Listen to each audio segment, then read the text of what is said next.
கோவையில் விபத்துக்குள்ளான எரிவாயு டேங்கர் லாரி முழுமையாக அப்புறப்படுத்தப்பட்டது. கூடுதல் தகவல்களுடன் இணைகிறார் செய்தியாளர் மோகன். மோகன், என்னென்ன சவால்கள் இருந்தன, விவரம் என்ன?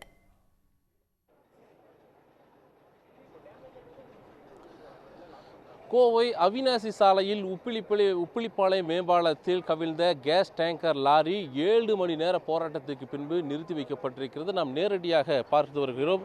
இந்த டேங்கர் லாரி தான் இன்று காலை 3 மணி அளவில் கேரளா மாநிலம் எர்ணாகுளத்திலிருந்து வந்தது. அப்பொழுது இங்கு இருகூர் அருகே உள்ள பிளான்ட்டுக்கு செல்லும் பொழுது எதிர்பாராத விதமாக இந்த உப்பிலிப்பாளையம் மேம்பாலத்தில் திடீரென்று விபத்துக்குள்ளானதில் ஆக்சல் கட்டான இந்த லாரி கவிழ்ந்தது.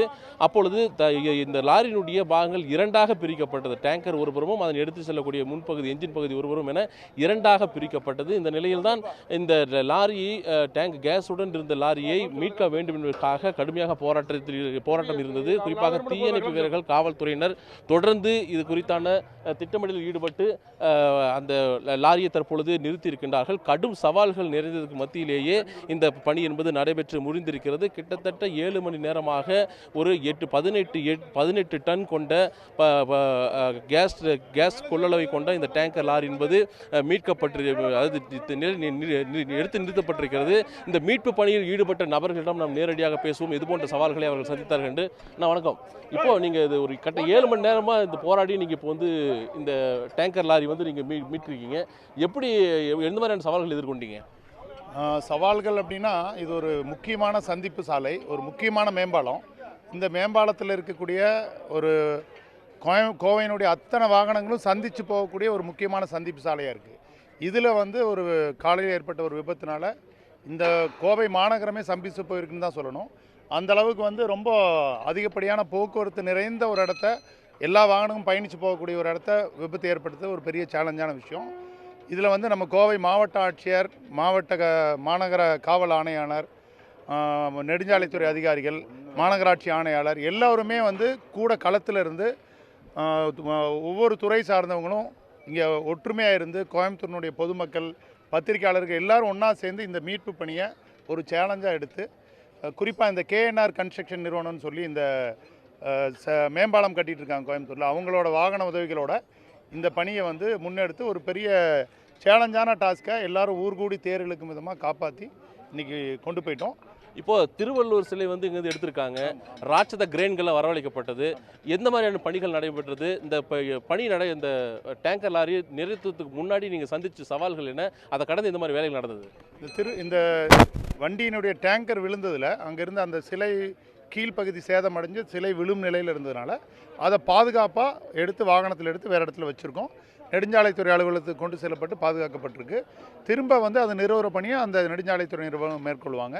அதுபோக இந்த சேலஞ்சான டாஸ்க் அப்படின்னு பார்த்தா, ஒரு கேஸ் வாகனம் அப்படிங்கும்போது விபத்து ஏற்பட்டக்கூடாதுன்னு சொல்லி பள்ளிகளுக்கு கூட கோவை மாவட்ட நிர்வாகம் இதை சுற்றி இருக்கிற பள்ளிகளுக்கு விடுமுறை விட்டுருக்காங்க. இது மாதிரியான ஒரு பேரிடர் போன்ற ஒரு நிகழ்வை நாங்கள் வந்து அத்தனை துறையும் ஒன்றா சேர்ந்து, மக்கள் எல்லாம் ஒன்றா சேர்ந்து முறையாக கையாண்டு இதை நிவர்த்தி பண்ணிட்டோம். இன்னொரு 10-20 நிமிஷத்தில் இந்த வாகனம் இங்கேருந்து கடந்து போயிடும். இப்போது ஒரு காலி டேங்கர் லாரியை எடுக்கிறது ஒரு சவால் இருந்தாலுமே, ஒரு 18 டன் கொள்ளளவு கொண்ட ஒரு கேஸ் நிரம்பின ஒரு டேங்கர் கீழே கவிழ்ந்து ஒரு அச்சத்த உணர்வோடு இந்த பணியை மேற்கொள்ளணும்.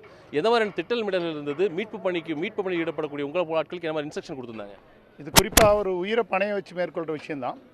எல்லோரும் இப்போ எங்கள் மாவட்ட ஆட்சியரே வந்துட்டாங்க அப்படிங்கும்போது, எங்களை போன்ற நம்ம கோவையினுடைய முக்கியமான எல்லா மனிதர்களும் இங்கே இருக்கும்போது பாதிப்பு ஏற்படாத அப்படின்ற ஒரு நல்ல உணர்வும் இருந்தது, எங்களுக்குள்ள பலம் இருந்தது.